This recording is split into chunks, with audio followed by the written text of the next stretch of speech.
भगवान श्री कृष्ण शांति दूत बनकर के दुर्योधन के दरबार में गए। हमारी शांति वार्ताएं चल रही हैं, लेकिन मुझे लगता है कि यदि वो असफल हो गए युद्ध को टालने से, तो शायद युद्ध अवश्यंभावी हो।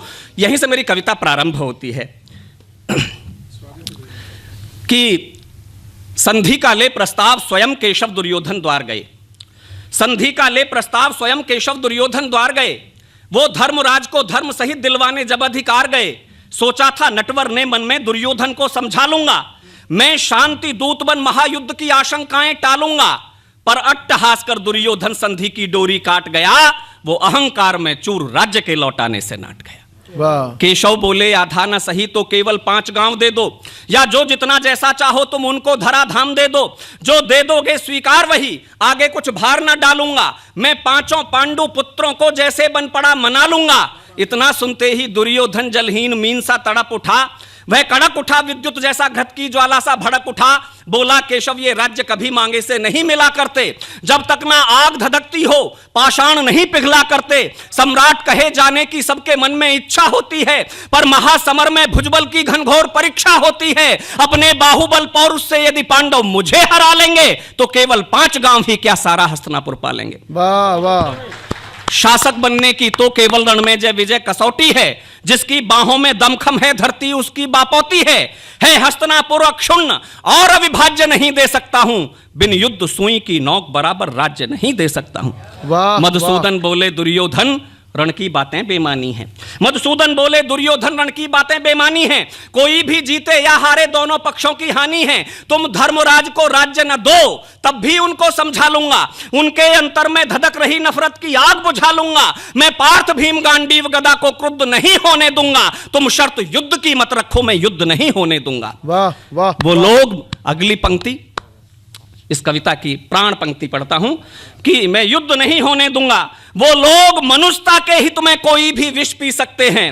वो लोग मनुष्यता के हित में कोई भी विष पी सकते हैं, लेकिन कायरता का लेकर अभिशाप नहीं जी सकते हैं। वाह वाह। लेकिन कायरता का लेकर अभिशाप नहीं जी सकते हैं। इसलिए युद्ध की शर्त अड़ा नादानी करना ठीक नहीं। यूं आत्म प्रवंचक होकर के मनमानी करना ठीक नहीं। आने वाले 100 जन्मों तक नुकसान नहीं भर सकते हो। तुम इस रण की भीषणता का अनुमान नहीं कर सकते हो। इस महासमर की ज्वाला में सब जलकर क्षार क्षार होगा। भूतल लाशों से पटा हुआ अंबर में चीत्कार होगा। जीवित जन अंग भंग होंगे, जीने की लाचारी होगी। इस सर्वनाश की दुर्योधन तुम पर जिम्मेदारी होगी। फिर अभी समय है, तुम रण का कोलाहल बढ़ने से रोको।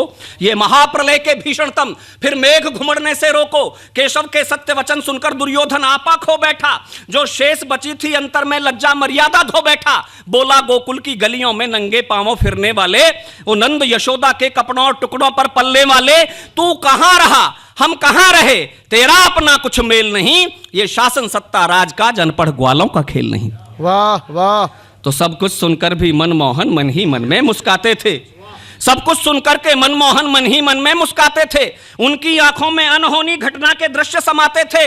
यूं तो उस जगह उपस्थित थे धृतराष्ट्र, भीष्म, कृप, द्रोण सभी, लेकिन थी बात अचंभे की। सब कुछ सुनकर थे मौन सभी। जाने कैसी मजबूरी थी, जाने कैसी लाचारी थी। ये मौन महाभारत के पर भीषण रण की तैयारी थी।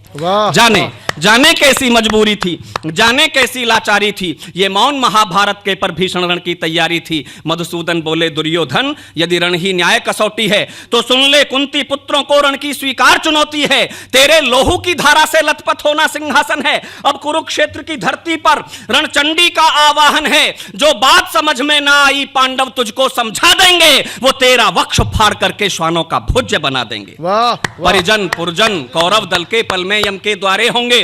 इस हस्तिनापुर की धरती पर शोणित के फव्वारे होंगे। जिनके भुजदंड फड़कते हो सबके सब शीघ्र चले आना। जिनके दम पर दम भरते हो उनको भी साथ लिए आना।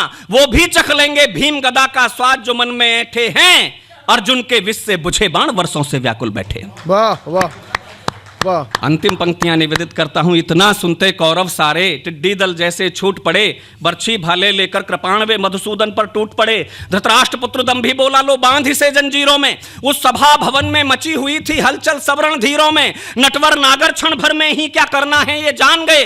वो दुशासन दुर्योधन की खोटी नीयत पहचान गए। उन मूढ़ जुगनुओं के आगे उगना दिनमान जरूरी था। कौरव दल की करतूतों में देना व्यवधान जरूरी था। धरती डोली दिग्गज कांपे, उन्नत ललाट सबने देखा। वह रूप यशोदा नंदन का होता विराट सबने देखा।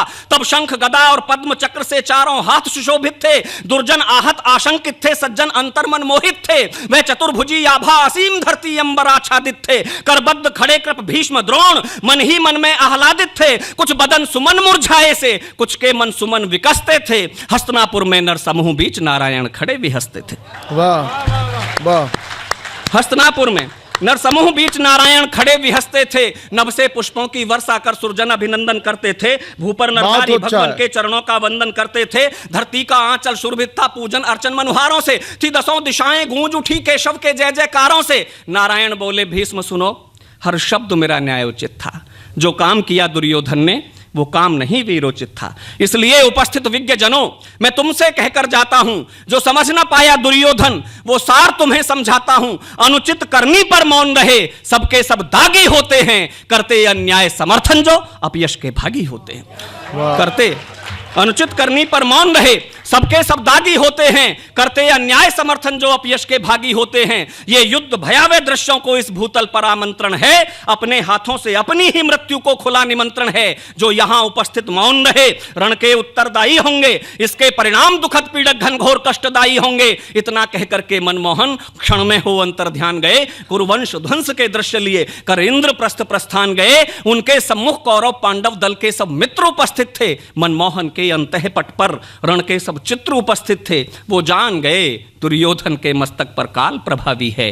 भाई भाई के बीच भयावह युद्ध अवश्यंभावी है। भाई भाई बहुत बहुत धन्यवाद। बहुत बहुत